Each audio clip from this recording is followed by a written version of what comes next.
Howdy YouTube, another quick video. I'm just going to go through some of the mods that I've done on my Triumph Scrambler 900.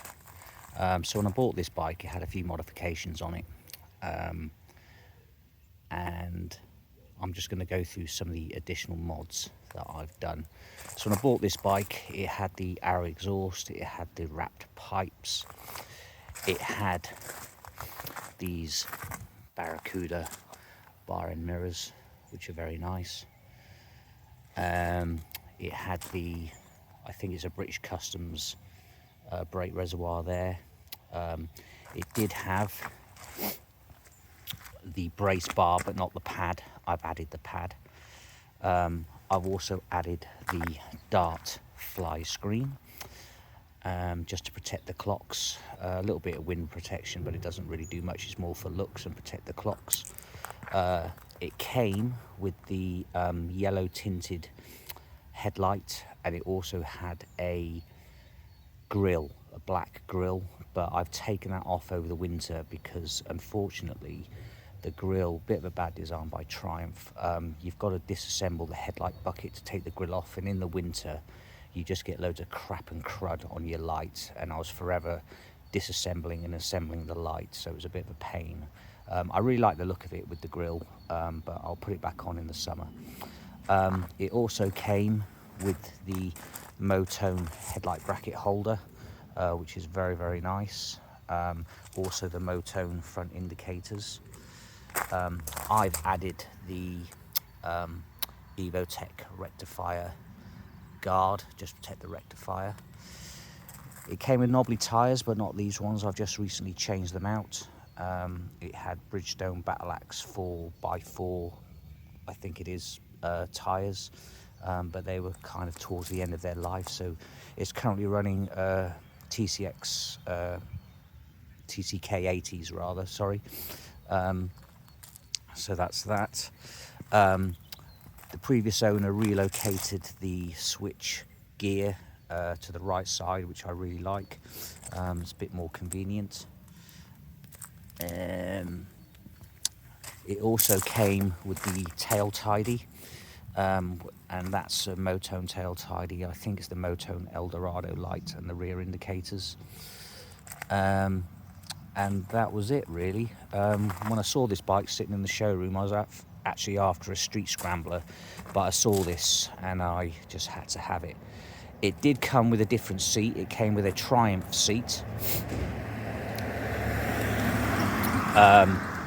And it was just a plain sort of bench seat, but it was kind of like a grey colour, and I didn't like it for a couple of reasons. One, the colour, and two, it was very, very wide. It was a very wide seat, so when you were actually sat on the bike, you were kind of, your legs were kind of splayed out straddle, which made it really difficult to reach the floor basically. It's quite a tall bike anyway. I'm not quite sure the specs, but it's sort of around about 840 or 820 millimeter seat height. But this Motone seat, this is a crate seat. I wanted a tuck and roll rib style for that authentic kind of old school look, but it's also very narrow towards the tank, which means your legs can just drop nicely down either side, and I can basically flat foot this bike with a good bend in my leg now. I've replaced the side panel with a Motone one there. The original panel was plain black and it just said Triumph Bonneville in like gold lettering. So I've replaced that with that one, which I think looks a lot better. It came with the tank pads. I'm a bit on the fence about them. I do like them, but I wouldn't mind just getting some plain ones from Motone basically. It came with these adjustable levers. I'm not sure of the brand of those, but the black adjustable levers, which I quite like. And also it came with these upgraded shocks. I'm not sure the brand. I think it's Bitubo. But what I like about these is, if you look there is yeah, just a button setting, just a lever. You just toggle that, so you can just use settings on the fly, which is quite good. So things that I've done to the bike since I've got it, I've obviously put on the dart fly screen. I've put on the pad on the brace bar because I just think that just sets it off. It just looks really nice, especially from this angle at the back here. Looks very, very nice. It did come with the aluminium number plate, but I do have a yellow plate for MOT purposes because it is a little bit illegal. I've not been stopped by the police, but it's an old school bike. I haven't had any issues with it so far, but just in case, I do have the yellow number plates. This saddlebag is mine. This is a Burley brand saddlebag. And I do really like that. It's got that World War II feeling, wax cotton, wax canvas, whatever you want to call it.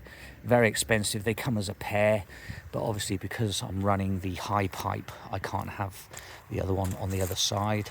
It's a throw over saddlebag, but with a little bit of improvising, adapting and overcoming, I've managed to basically bolt it to a pannier rail on the side.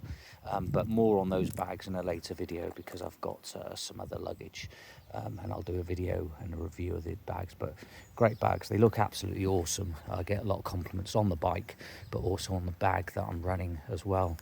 Other things that I've done to the bike, so you'll see here, these are actually the fuel injector covers, but they look like carbs. But I've replaced the top caps, which were like a chrome colour, with these Motone black finned ones just to go with the fins of the engine cover. And also I've got a clutch cover Motone again, just to dress this side up a little bit. Again, just going with a theme with the brush fins there. It came with this sort of upgraded shifter peg, which I really like. Again, it's kind of that thinned kind of look, so I think it goes really, really well with the bike. Obviously came with the exhaust, which sounds absolutely lovely. I'm running it with the baffle out, so it sounds really, really nice. And I've also replaced the chain kind of sprocket cover with this Motone half cover, only because just watching previous videos, underneath that cover you get a lot of crud and crap that builds up in there. With this one being kind of open, it's just easier to clean. I've actually modded this. It doesn't come with the wire mesh. I've put that in myself just to go with the wire mesh that's in the heat shield there. And also this panel, it was plain black with just the Scrambler 900 sort of logo on it in gold. So what I did is I drilled 3 holes, the same as the heat shield there, and I put some mesh behind that as well, just to give it more of a custom kind of feel.